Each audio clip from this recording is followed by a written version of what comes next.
team, aka Folio. And today we're going to be talking about something, of course, that affects every course we build, every presentation, every upload, every piece of digital content we share with our students. And so, um, as Larissa alluded to, we're talking about accessible from the start.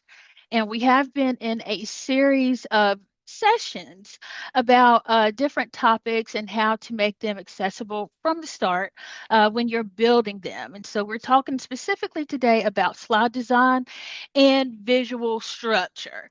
And so the key idea behind this, once again, to reiterate what Larissa was saying, is that, accessibility shouldn't be something that we fix later. It should be something that we build from the beginning. And when we design our slides with accessibility in mind, when we start it like that, we make our content usable, not just for students with disabilities, but for everyone. And of course, we always want to keep in mind that if a student doesn't look like they don't have a disability doesn't mean that they don't. We have visible disabilities, we have invisible disabilities. So we can't make the assumption that a student doesn't have it just based on how they present. And so when we keep accessibility in mind for everyone, then everyone is winning. And so we'll go over some design choices that will make a big difference when we are talking about slide presentations. And so just a little overview of what we're going to talk about today. We'll cover why accessibility in slide design matters, especially, of course, we know the federal regulations that have always been, but with this clarification of ADA Title II, we want to keep these things in mind. And so we'll walk through the core accessibility principles, particularly those that are based on the WCAG. This is a mouthful, 2.1 level double A standards. And after that, we'll focus on those specific elements that matter for most slides, which include slide layout, navigation, screen readers, reading order, descriptive slide titles, lion, tigers, and bears. Oh my. Descriptive links, color contrast, alt text, and avoiding images of text. So those are the things that we'll go over. Also, we'll look at briefly PowerPoint, Canva, and Google Slides because those are your three main slide presentation tools, the three main platforms that we use to create slides or slide presentations today. And then we'll look at some accessibility tools, just a few things at the end that will assist you in remediation of your course spaces and your documents. And so background, we know about the ADA update, April 24th, 2024, almost 2 years ago. The Department of Justice updated the regulations under ADA Title II, and they specifically clarified for public institutions that we have to meet WCAG 2.1 level AA standards for digital content by April 2024, 2026. And with that, we know that Larissa told us some of those exceptions that we have for documents. And so what counts as digital content? We know course materials and folio, digital documents or videos, presentations, websites, all of those other online resources that we make available to our students publicly. So the regulation, of course, isn't a new law. ADA has been around for a very long time. It's just an update or a clarification. And because slide presentations are commonly shared, of course, in courses, particularly in meetings, those meetings, your face-to-face courses, online environments, they then fall into this scope. So we want to keep in mind that when we design our slides, accessibility is not just a good practice now. It is now institutional compliance, where we are complying with what's necessary to keep us in good working order. And so we will talk about those principles, the principles that are foundational to these slides and to WCAG standards, and that is the acronym POUR. And a lot of us have been poured into over the last few weeks about accessibility guidelines and stipulations. And so POUR stands for perceivable, operable, understandable, and robust. And so when you think about perceivable, it has to be where your students can perceive it, they can see it, they can hear it. Operable, they can access the document, the presentation by using keyboard uh, uh, activities. You know, some students may not be able to use a mouse, but being able to use tab, your arrow keys, your space key, your enter key, those are those things where can your document be accessed with those particular navigation tools. And so it has to be operable. So understandable. Information should be clear, predictable, and easy to interpret, and robust. Can the content be used or accessible using different types of devices, assistive technology such as your screen readers and different platforms and things of that nature. So not only with our slides, even though that's what I'm highlighting today, we want to, moving forward, as Larissa said, our summer 2026, fall 2026, as we're designing, keeping this particular framework in mind. Because when we design based on this framework, these guidelines, then those documents are going to be accessible. And so, with the WCAG standards, when it comes to slide presentations, there are, those several components that make the difference. And throughout, what's going to maybe sound redundant or repetitive is making sure that we put a lot of emphasis on the layout, using those built-in layouts in PowerPoint in Google Slides. I know Canva has a plethora of jazzy slide presentations, but when we are looking at and making sure that we maintain this particular level of standard, that we use consistent layouts and that they are the built-in layouts. And we'll get into those reasons why in a minute. Also, reading order, descriptive slide titles, not just click here. Naming it in a way where your students know when they click, they know where they're going beforehand. Color contrast, making sure that the text on the background can be seen clearly, having alt text, any images that we use in our presentations, that they have the necessary descriptors. So the screen reader can read what that image represents. And also, once again, having navigable slides, not just with the mouse, but with the other tools on the keyboard. And so we'll go through that. So consistent layout. This is the building block for an accessible presentation.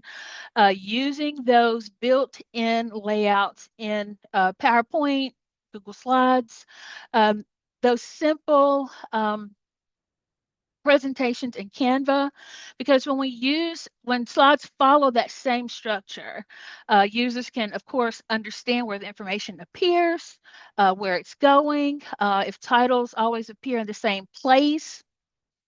The content always follows that same pattern. Users don't have to reorient themselves. Consistency is especially important when we're using assistive technology such as screen readers, because when we use screen readers, using built-in layouts help maintain that structure, because those layouts maintain programmatic information. And when I say programmatic, those presentations or those built-in layouts are coded for a particular order, and then those screen readers read that particular programming. And so when it's possible, we want to avoid creating our own layout with random text boxes. And so we want to use those built-in templates because they preserve, once again, logical order and structure. And so when we talk about how screen readers read slides, they read content in the order the elements appear in the layout. So once again, that's important, again, because those layouts or those built-in layouts are programmed. and those screen readers are able to read based on that pre-order. And so we want to make sure that we keep our presentations in those particular types of layouts. And that means that the order of the object in the slide matters.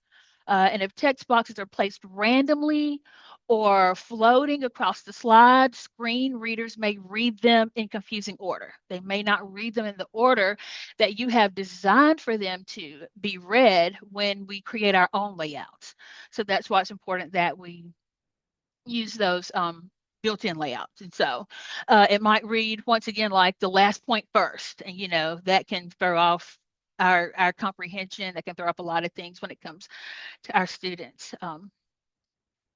And when we use that, we want to, and before sharing our slides, we always want to make sure that it's a good idea to check reading order, because you can check reading order in PowerPoint. They have a reading order pane.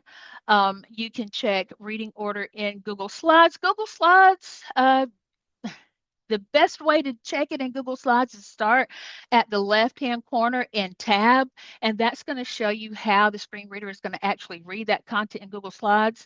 And then in Canva, it has positions where you can actually drag and drop how you would want those things read in your presentation. So we want to make sure that that stays in place.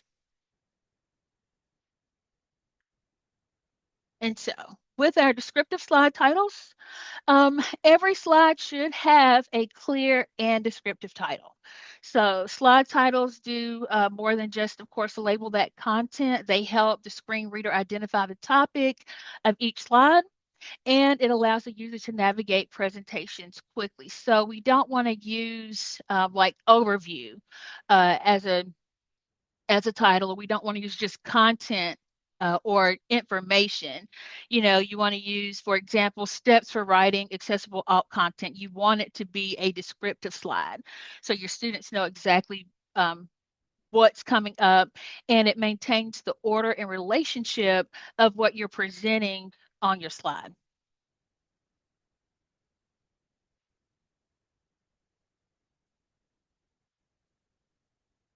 And then with structured lists and headings, the common mistake usually is manually, once again, formatting our own layouts, manually formatting text to look like list. So using dashes or spaces to simulate bullet points, that could be a problem for our screen readers because they may not interpret that information as a list.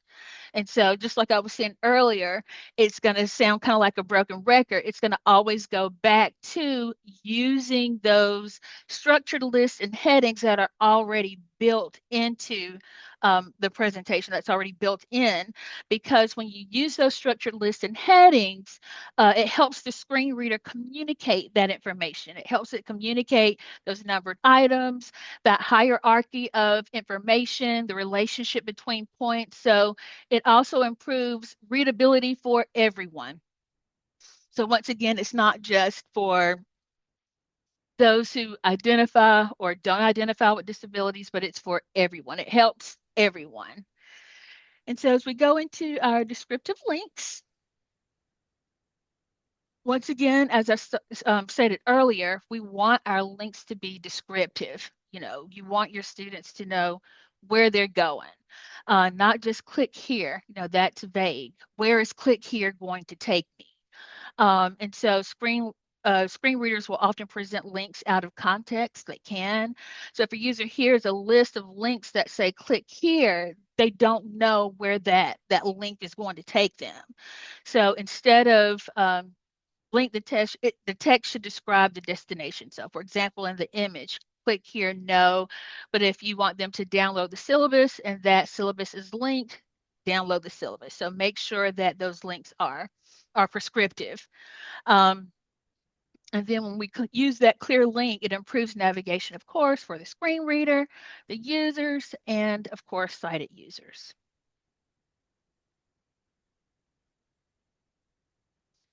Color contrast. This is key. Color contrast is another accessibility requirement. Text must have sufficient contrast against its background so it's easy to read. And another thing, sometimes we can have backgrounds that have images on them, so we want to be careful with that as well, making sure the background is clear or that it doesn't hinder the text that you have within the presentation. When we look at level AA requirements, the minimum contrast ratio of 4.5 to 1 for normal text. And then for larger text, the requirement is slowly lower, around 3 to 1. But poor contrast can make content difficult to read for users with low vision, for color blindness, for those with visual fatigue. And this goes to the point of not using color as meaning. And I use my father as an example. He is colorblind without his assistive vision glasses. And so if I tell, hey, Dad, your financial stuff is in the red folder, he's going to be looking all day because he can't see that color. And so we want to make sure that we have an appropriate color contrast and that we're not just using it for meaning, that it's also accompanied with text. And so if I want to not just say week one, assignments are in the red folder or it's has the red accent. Also have that information where students know that it's not just red because they may not be able to perceive it or perceive it, but letting them know it text accompanies it. They know where they're going outside of that color alone.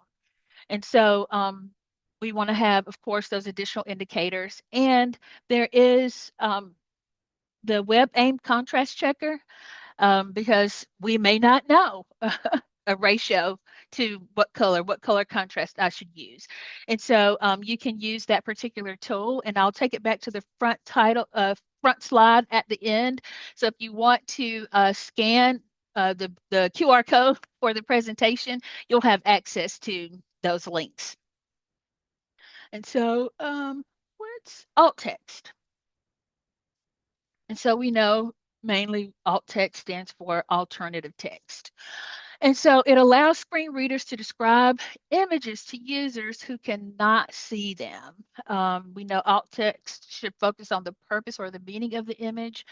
And we know typically alt text should be between 120 to 150 characters, and sometimes that can be difficult.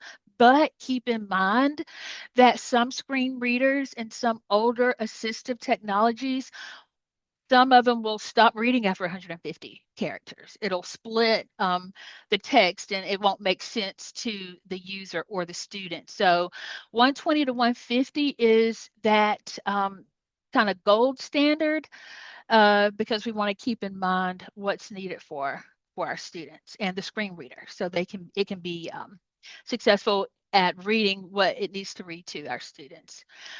Decorative images that don't convey meaning, they can be marked as decorative. And if they're marked as decorative, then the screen reader won't read them. If they don't have any meaning, they're just there to zhuzh up the presentation.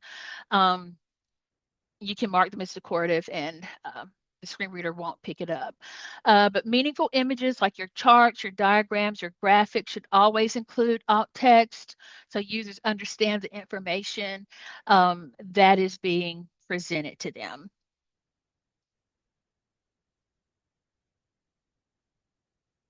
And we want to avoid images of text. And that is important because screen readers cannot read text that is embedded in images. It won't read it. Images of text create problems because when users try to zoom or resize that content, they're unable to. Also, with that, the text can come through as blurry or unreadable, and text inside images can often fail the color contrast standard. So it's important that we don't use that particular type of image when we're trying to, when that text is important. That text is important, we don't want to use it as an image because students, it makes it inaccessible to that student. And so we want to make sure that our text remains live, meaning it can be resized, it can be searched, it can be read aloud So we want to make sure that it's live text that students can edit for their visual purposes. And there is another presentation for tables and slides, but we want to keep in mind as we're going through, tables should always, when using them, keep them simple, of course, avoid merged or split cells when possible. Use clearly defined header rows or screen readers so they can understand the structure. So screen readers can understand the structure. And complex tables, they often become difficult for assistive technologies to navigate. So there is a future session for that on tomorrow and on one on the 23rd. So if tables is something that you're definitely needing more information about, then those two sessions will be perfect. Course navigation, and this is what I alluded to earlier. You know, some students may not be able to use a mouse because of, motor skills, things of that nature. So it's important that when we're building these presentations, I think we had one question in our last presentation. Well, how can I test this? As you're building it, you test to see if you can navigate those slides using the tab, using the arrow keys, using your space bar, arrowing down or tabbing to a link. And if you can access that link and those elements on that slide without a mouse yourself. And, that's a great way to test how to do that. And those are the ways that you're going to test when trying to navigate and making sure that navigation is accessible to your students. So like your links, your buttons, making sure those interactive elements can be accessed without a mouse. So we want to ensure, once again, logical structure, once again, accessible links. Those help maintain smooth navigation for our users who rely on the keyboard, who rely on keyboard access. And so we want to make sure once again that everything is accessible to everyone. And so keeping our presentations accessible when we're sharing or exporting them. Sometimes slides can be converted to PDFs. Of course, we know that they are more than likely uploaded to Folio, to our learning management system. They can be shared through email to our students, through the web. So we want to design to make sure that accessibility remains when they're exported. And so one thing, when you're printing, you want to export the PDF and not print to PDF, if I'm saying that correctly, Michelle, because when you print to PDF, it makes it an image Yes. and it doesn't maintain those things. Just, is that correct? Yeah. Mhm. Yeah, so one thing to be mindful of when you are, say, exporting your PowerPoint slide deck or Google Slides is one thing kind of to backtrack as well, using those built-in tools like your headers or your bullets. It's because it adds tags in the background to give the structure to your slides. So when you export to PDF, it's going to have those PDF tags from those tools and it's going to carry over to help that PDF be legible, readable by the screen reader. If you do print to PDF instead of save as or export to PDF, all of that work you've done to make your slide deck accessible gets flattened and essentially erased. Like Erica said, print to PDF, what it does is takes all of that work and just makes your slides basic images. So then screen readers aren't able to access it. And we don't want all of the work you've done to make your slide deck accessible erased Right. in the transition. Awesome. Thank you, Michelle, for clarifying that for us. And so, yeah, we want to make sure that all of that stays in place. And so, test the file. We want to test it after uploading to confirm, all of those things still work. And we will move on to PowerPoint. So, we'll get into these a few of the main platforms that we use to create these presentations. So, with PowerPoint, once again, built-in layouts. That's where that foundational core is going to come from. Using those built-in layouts to preserve, once again, logical reading order, because there's that programmatic information, how it is coded to read that particular order, the title, the content, the footer. It's programmed for that. And so we want to make sure that we're using those built-in slide layouts. And of course, making sure that the color contrast is in place and running the accessibility checker. PowerPoint does have a built-in accessibility checker. It does have a reading order pane where you can uh, manipulate the reading order, make sure things are where it should be. Also, any text or images that doesn't have text, that doesn't have alt text, it will have like a little triangle beside that particular slide item, and it will add text or give you an opportunity to add text, or you can uncheck it and it will not, it will, in a sense, uh, make sure that that image is considered decorative, and so it won't read it. Canva, once again, there are a lot of dynamic presentations in Canva. So once again, using simple slide structures, making sure that that's in place, maintain strong color contrast, provide descriptive text, making sure when you export presentations as accessible PDFs or PowerPoint files, that all of that is still maintained. All of those main items for slide presentations are maintained. Yeah. And with Canva, it does have an accessibility checker Yeah, similar to yeah, it does too. PowerPoint Mhm. that will easily allow you to mark not necessarily images, but elements that are a part of your slide deck, but they're not needed to convey meaning. You can mark them as decorative very easily. You can also add alt text to images. So within Canva, it also does have a built-in accessibility checker. And again, I think I'm a little bit spoiled to it because they do a really great job of with the positions laying out um, for you to be able to check the reading order on your slides. Yes, and Google Slides. I know Michelle and I were talking about the kind of unofficial way of checking reading order with Google Slides, and that's using the tab button, clicking at the top of the slide and then tabbing through it to ensure that it's read the way that you envision for it to be read. And then that gives you the opportunity to then, switch things the way you want it to be when going through Google Slides and verifying the reading order for that. And with Google Slides, so it doesn't there's an accessibility tool with Google Slides, but it doesn't actually look for issues.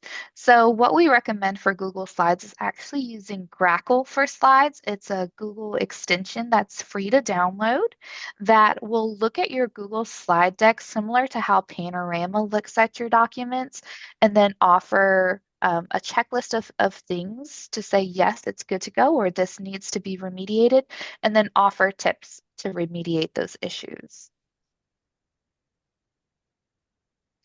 Awesome. And accessibility tools. Once again, PowerPoint does have a built-in accessibility checker. Canva has a built-in accessibility checker.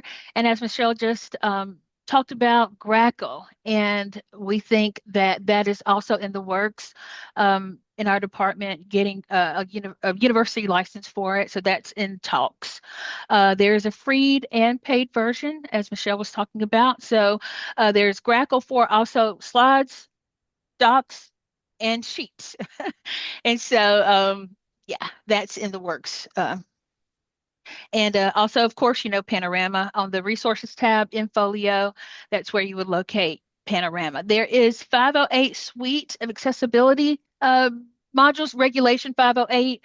And so if you click there, it gives you everything that you need as far as making sure that your PowerPoint is accessible. And once again, the Web Aim contrast checker, where you make sure that the colors of your presentation are the correct ratio. And upcoming series sessions, tomorrow there is the one about graphs and tables, and then March 24th, document structure and navigation. And once again, those resources that I just named. And accessibility is not about designing for the few, it is designing for us all. Uh, any questions?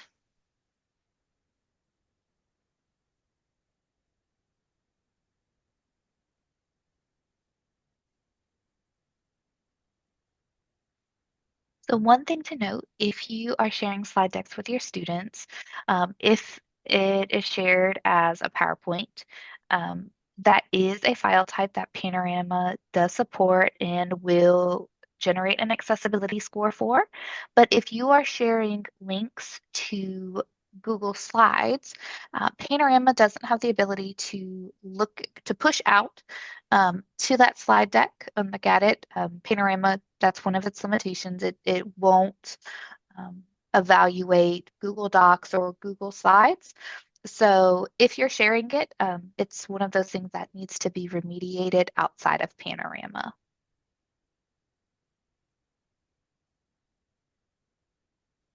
I have a question about the alternative text for figure. So can in a PowerPoint, can you like add this text, as a note on the slide, or do you have to put it on the slide? So if you have an image specifically in your slide, it will need the alt text. That way it allows a screen reader, it will um, oh, what's the word I'm looking for? It will notify the presence of the image to the screen reader, um, and then be able to describe the image. If you have a caption or you have additional content for that slide, it's recommended, of course, to be there, but we want that alt text specifically so the screen reader knows what to do with the image.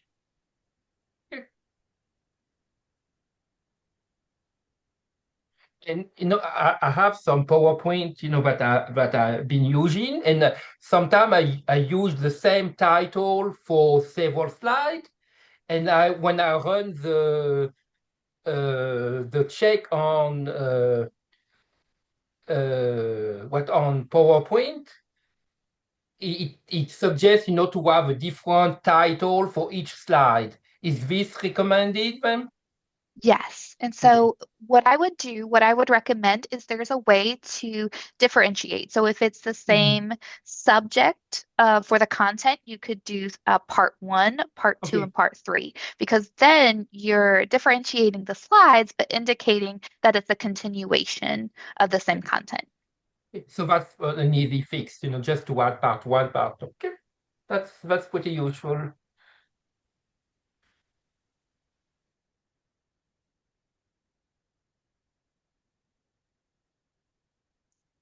Anyone else? I had a question. It's kind of on the deadline for accessibility. Uh, it says April 24th, 2026. Um, when I was looking at it, it says for institutions 50,000 plus, it is April 24, 2026. For institutions less than 50,000 people, it is extended for another year for April 24th, 2027. I haven't heard anything about that from you all. Can anybody expand on that for us, please? Yeah, so looking at that, so we do fall into the 2026 tier because and I think that's because we're a part of the university system of